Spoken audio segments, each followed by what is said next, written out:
Good morning, bucket listers. This morning I backed to tea again. The coffee wasn't brewed at Industrious. I got here early and it's a little too early to be drinking. And I'm going to go to yoga after this, so definitely don't drink before hot yoga.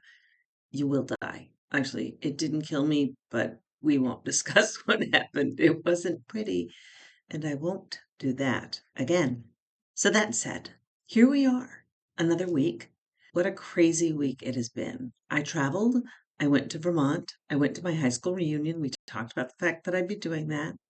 It was a great experience. Lot learned there. Still unpacking that. You'll probably hear about this for some time to come. This tea is almost too hot to drink. Oh, by the way, notice check for a lump.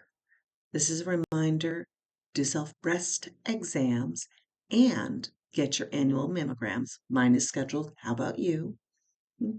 Something important.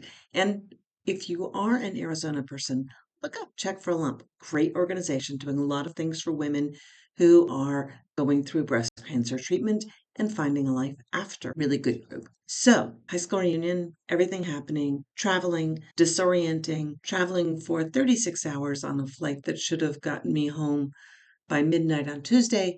I got home midnight on Wednesday, had a lovely side diversion in Charlotte, and made the best of it with my husband. Good day. Anyway, that was just the end of the disorientation because you go back to your hometown, you go to a high school reunion, you see people you haven't seen in sometimes 40 years.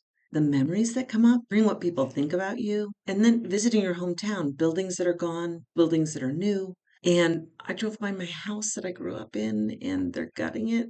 And I guess I should be happy that the exterior is still there, still looks good, but the loss. I kind of snuck up into the construction site because I wanted to get a picture of the concrete footing at the base of the stairs, where when I was just a couple years old, when my dad was doing those steps, he poured the concrete and he had me put my little handprints and my little footprints in the concrete, and it had my name and the year, and that was a few years ago. And the last owner had very graciously left those in place. And actually, when they redid the steps, they did steps so you actually could see my little handprints. And I wanted to go get one more picture of those before they were gone. I didn't get there in time. So, loss.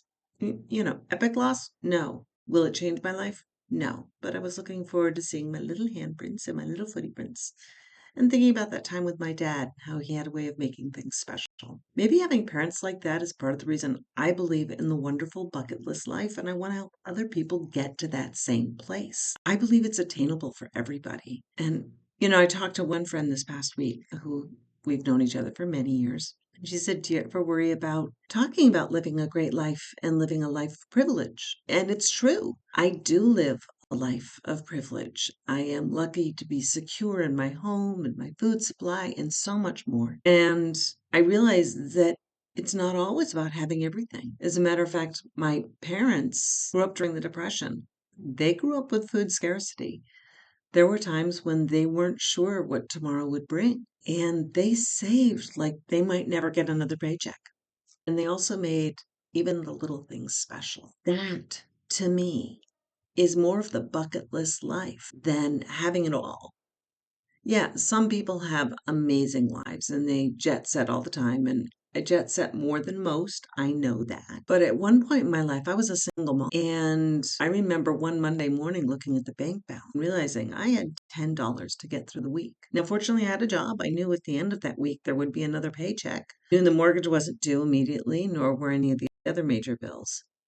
But $10 to get through the week. And I looked in the pantry and saw what I had to feed us for the next week. Knew I wouldn't be going out for lunch or anything else. And I better not need gas in the car during that week. I understand. The funny thing is, the daughter who I raised during that time has seen the contrast. And I remember at one point she looked at me, she said, Mom, we may have been poor, but I didn't know it. I was really good at finding free samples or just making the most of a walk in the rain. If you can do that, you can have a wonderful life, regardless of the circumstances, which I digress to living a wonderful bucket life, no matter what your circumstance is. While I was going through some old stuff, I found a journal I was actually looking for a journal because I was challenged to start journaling, which I still haven't done. I apologize to the coach who told me to start journaling, but I got distracted because I found an old journal that had about 5 entries in it, which is about how far I've gotten in any journal that I have ever started. I have never consistently do like two great ones and then I start doing bullet points and then I forget to carry it and then I forget to write in it and then I eventually find it on a bookshelf. So this journal dates back to 2006, 2007.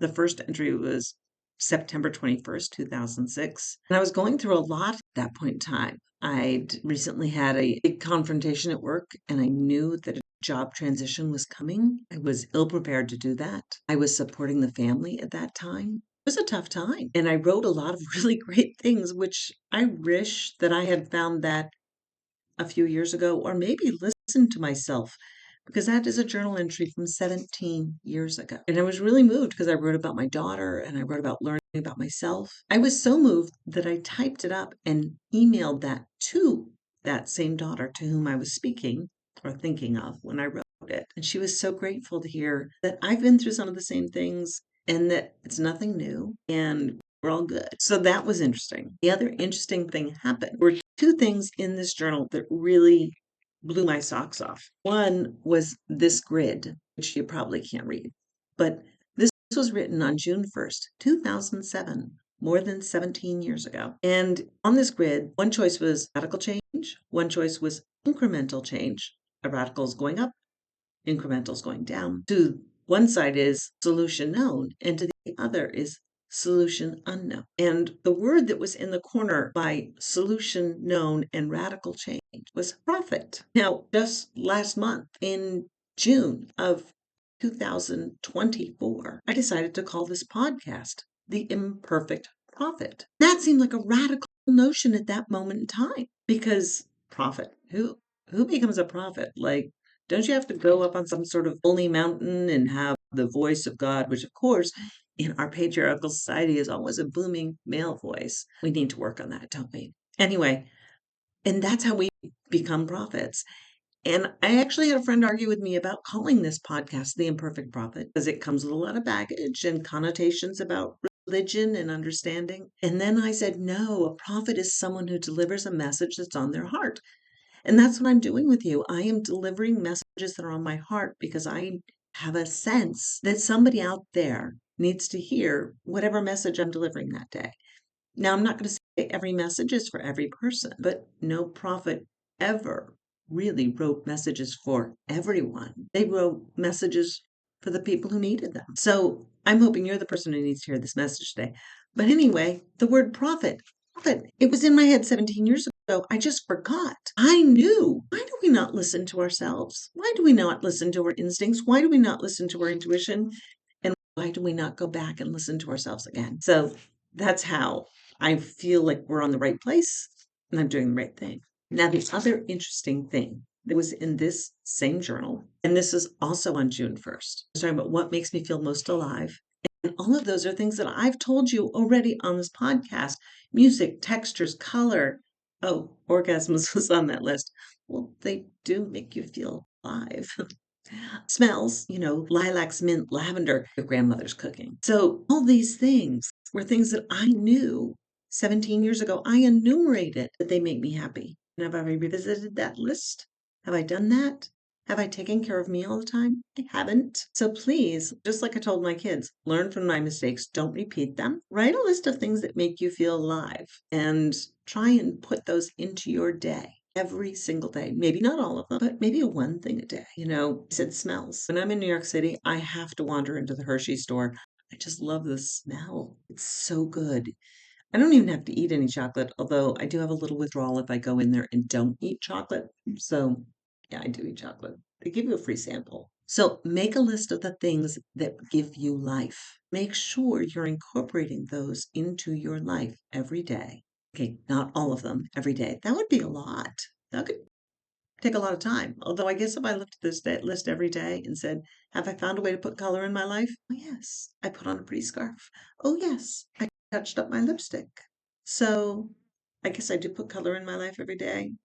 But on that day when I'm tempted to wear gray sweats, I need to be reminded to at least put on my lipstick. Do something to feel alive. The other thing that was on this same page was what brings my work as a leader to life. Now, the workshop I was attending when I wrote this was a leadership institute. So it's logical that the word leader would be in there. But actually, now I look at that, and these are also commodities that we need for the bucket list life. I listed 3 things, which sound a lot like my original premise of people, passion, and purpose. Remember that? That was the first episode. You need people, passion, and purpose in your life to give your life meaning and live the life full of wonder, or the wonderful bucket list life. But instead of people, I wrote unity, common work to a common goal. But again, guess what I was telling my future again? I put the phrase bucket brigade in quote. Now, have any of you seen a bucket brigade? In the old days, before we had fire trucks, bucket brigades were the way you put out a fire. And so the water would be over here and the fire would be over here. And in between, you'd have a whole lot of people, however many people you needed, filling a bucket, pass, pass, pass, pass, pass, throw on fire, pass, pass, pass, pass, pass, empty bucket. And the buckets would be going back and forth as fast as you could possibly go to put out that fire. So a bucket brigade is a collaborative effort to achieve a goal. So we're bucket listers. We have a bucket list life, a life full of buckets that we're exploring and doing new things and growing as human beings. What if you form a bucket brigade with other people? What if you find other people with similar buckets or similar goals and work with them? So the bucket brigade, this is a real thing. So real. And you need to fulfill that goal for yourself, but you can do it with community, with the right people in your life. And this accomplishment. It wasn't easy, but we got there. And that was a quote from a time when I was working on the family farm.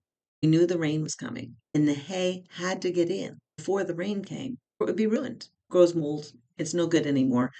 Moldy hay can actually be bad for your cows and for your hayloft. I know a whole lot about agriculture that makes perfect sense when you learn more about me, but doesn't make sense with the woman you know today. And maybe we'll talk about that more. But anyway, so we were working full tilt, throwing hay bales, loading the hay mow, getting it out of the fields. It was hot.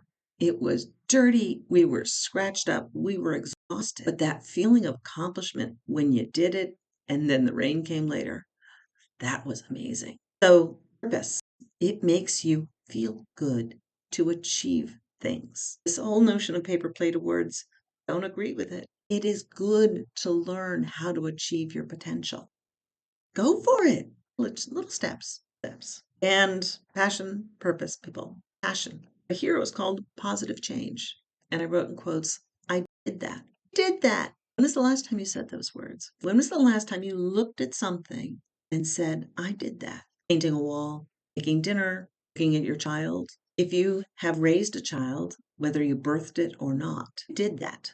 You helped make that person the person they are today. What a great feeling. A really funny meme the other day. A woman smiling to herself. And the quote said, I gave birth to a son. Therefore, I grew a pair. Well, I have all daughters, but they're pretty amazing people. So I'm going to be proud of that too. So people, passion, purpose, or unity, accomplishment, and positive change. Words are all good. Find the ones that work for you. Wonderful bucket list life can be disorienting because excitement and change sometimes requires a sense of humor, which I was reminded when I was traveling, and a positive outlook. But it is available to anyone. You just have to find the way, take it in small doses sometimes. I believe that firmly. Whether you have $10 in your pocket for the next week or you have a black Amex card, which I don't. But anyway, whatever your resources are, you can have dreams. You can have passions. I strongly encourage you to look for that reality and find a way to smile even when your plane is delayed again, again, again, and again. And then you're rebooked for a flight the next day. It's not always easy, but I found a way to laugh. I found a way to have a great trip. And I went to the Museum of Illusions in Charlotte, no, not Charlotte, Pennsylvania, Charlotte. Let's just call it Charlotte. And it was interesting. Took some good selfies. Ooh, I should send those to my producer so she can share those with you. It was fun. I was exhausted, and I got home at midnight last night, 2 nights ago. I'm still tired. I'm laughing, and I got to do things yesterday, and today I'll go back to yoga. So join me in being a bucket lister. Let's have a bucket brigade, a wonderful bucket list life. Talk to you soon.